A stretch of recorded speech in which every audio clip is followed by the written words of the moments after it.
Baik Bapak Ibu dosen, Assalamualaikum warahmatullahi wabarakatuh. Kembali lagi dengan saya di channel saya. Nah, informasi yang akan saya share kali ini itu ya seperti kita ketahui sendirilah bagaimana nasib perguruan tinggi swasta di Indonesia saat ini. Yang kemudian saya beri judul adalah Jalan Terjal Perguruan Tinggi Swasta, ya, mengingat persaingan yang cukup ketat dengan PTN, ya. Jadi ya pada akhirnya kita masih belum begitu bisa bersaing secara maksimal ya dengan PTN, yang mengingat bahwa kebijakan-kebijakan yang ada itu memang lebih banyak mungkin menguntungkan PTN gitu. Jadi informasi ini menekankan adanya paradoks dari di satu sisi perguruan tinggi swasta itu adalah sebenarnya tulang punggung kapasitas pendidikan ya. Namun di sisi yang lain PTS itu justru sering berada pada posisi anak tiri dalam praktek kebijakannya, dipaksa bertahan dengan sumber daya terbatas sambil berkompetensi dengan institusi negeri yang relatif lebih diuntungkan. Nah, paradoks ini kemudian disebut dengan eksistensi karena menyangkut hidup mati banyak kampus, terutama PTS skala kecil menengah di daerah. Nah, tapi sebelum saya membahas ini lebih dalam, saya menginformasikan kepada Bapak Ibu dosen bahwa bagi Bapak Ibu dosen yang ingin mendownload e-book yang bisa digunakan untuk menulis di jurnal Scopus, jurnal Sinta 1 hingga Sinta 6, menulis buku, ataupun menulis kegiatan-kegiatan yang lain yang berkaitan dengan Tridharma, Bapak Ibu dosen bisa mendownloadnya melalui link yang sudah saya sediakan pada deskripsi dari video saya ini. Nah, yang pertama dulu, ini ya latar belakang bahwa perguruan tinggi swasta itu merupakan tulang punggung sistem pendidikan di Indonesia ya, karena jumlahnya yang begitu banyak ya. Namun sayangnya banyak PTS itu berada dalam kondisi rentan ya akibat tekanan kebijakan ekonomi dan persaingan, apalagi dengan dimunculkannya atau diterbitkannya Permendikti-Saintek nomor 52 tahun 2025 ya. Itu banyak yang kemudian dosen-dosen itu beranggapan ya, terutama dosen PTS itu menganggap bahwa aturan ini itu hanya menjadi beban yang tidak sama sekali menguntungkan bagi dosen-dosen di PTS. Tapi itu tadi Bapak Ibu dosen, kita ambil sisi positifnya saja. Setidaknya kalau di dalam Permendikti-Saintek nomor 52 itu sudah ada skema loncat jabatan seperti itu. Jadi ya kalau misalnya dilihat dari segi fasilitas dan lain sebagainya, memang kita sangat terlambat, sangat jauh dibandingkan dengan PTN. Tetapi ya mau bagaimana lagi? Jadi saya menghimbau kepada semua dosen dimanapun berada ya, terutama PTS ya, kita ambil sisi positifnya aja dengan diterbitkannya Permendikti-Saintek nomor 52 tahun 2025. Karena saya yakin ada positifnya pasti banyak lah ya gitu ya. Nah, fakta penting tentang PTS di situ, jadi di sini disebutkan bahwa kalau kita lihat sebenarnya ya, PTS itu memiliki data yang menunjukkan skala peran PTS ya. Dari sekitar 4.416 perguruan tinggi itu lebih dari 96% adalah perguruan tinggi swasta. Nah, PTS itu menampung hampir 10 juta siswa mahasiswanya. Nah, para pendidik pada pendidikan menengah misalnya vokasi, kemudian sektor swasta yang menopang sekitar 75% SMK, itu disebut sebagai indikator besarnya kontribusi swasta pada ekosistem pendidikan. Nah, makna pentingnya, tanpa PTS kapasitas bangku kuliah atau layanan pendidikan nasional itu akan jebol ya, dimana bahkan menyiratkan bahwa sistem bisa kolaps bila kontribusi swasta hilang, tetapi pengakuan kebijakannya itu belum sebanding seperti itu. Nah, kemudian paradoks perguruan tinggi swasta, jadi PTS itu sangat dibutuhkan secara sistematik ya. Jadi mau bagaimanapun ya PTS tetap sangat dibutuhkan. Sayangnya perhatian pemerintah terhadap PTS itu tidak seperhatian pemerintah terhadap PTN gitu ya, sehingga ya itu tadi terjadi gap yang cukup besar antara PTS maupun PTN seperti itu. Nah, jadi kalau kita menggambarkan PTS itu ada di persimpangan karena dua tekanan besar.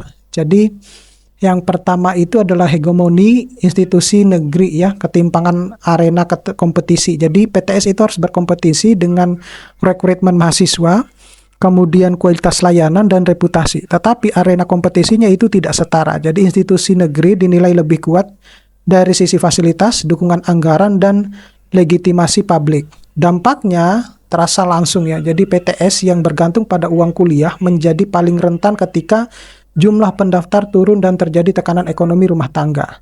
kemudian disrupsi zaman ya, jadi perubahan sosial, ekonomi, dan teknologi. Nah, jadi dalam video ini tidak merinci teknis disrupsi ya satu persatu. Jadi konteks yang saya maksud, yang saya sebarkan itu hanya mencangkup umumnya saja. Jadi perubahan preferensi calon mahasiswa, kemudian tekanan biaya, tuntutan kompetensi kerja yang cepat berubah ya, hingga kebutuhan transformasi digital kampus yang menempatkan disiplin ini sebagai tekanan yang memperparah posisi PTS yang sudah terjepit secara struktural.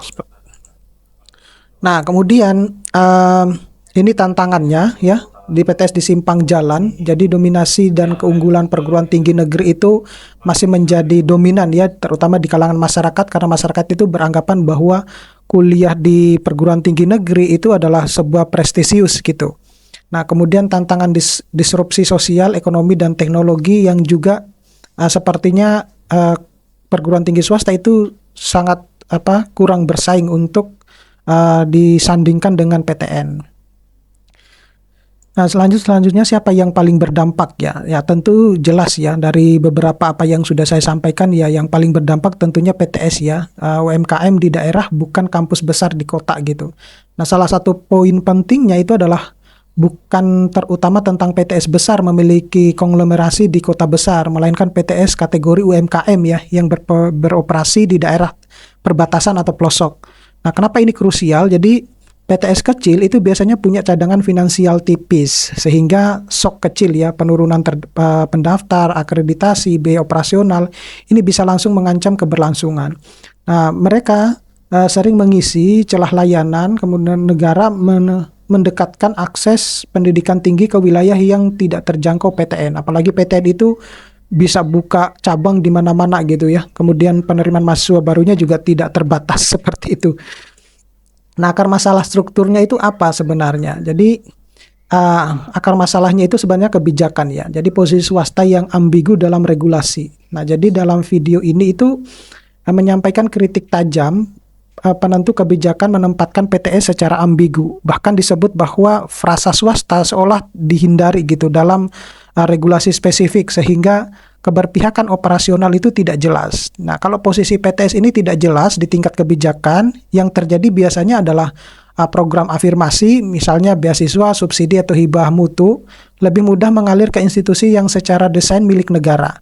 Kemudian sementara PTS itu diposisikan sebagai entitas yang harus mandiri, padahal ia menjalankan fungsi layanan publik yang besar.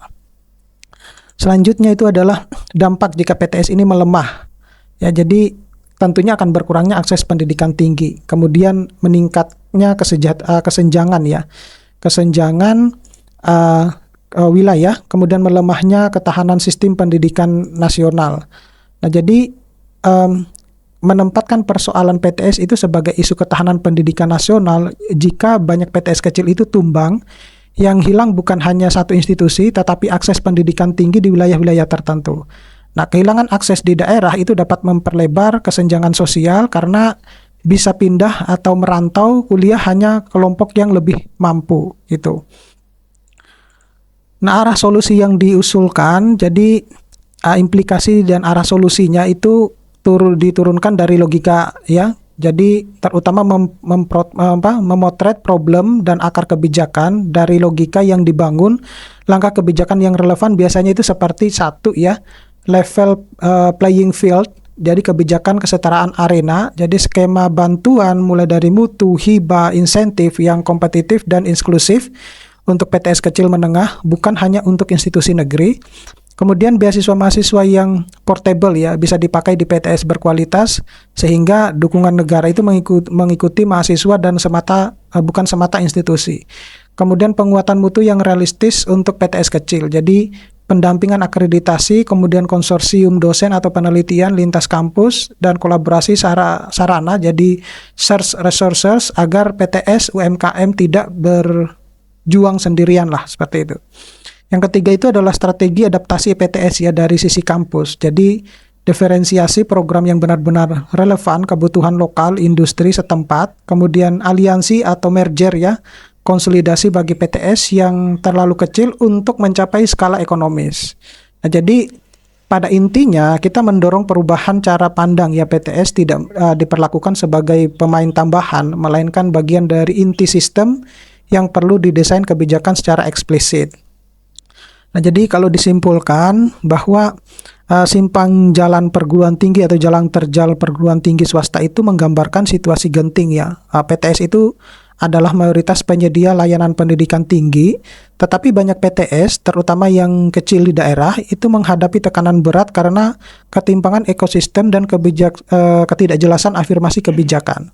Nah, peran utamanya itu adalah keberlangsungan PTS adalah urusan strategis negara karena menyangkut akses, pemerataan, dan ketahanan sistem pendidikan nasional.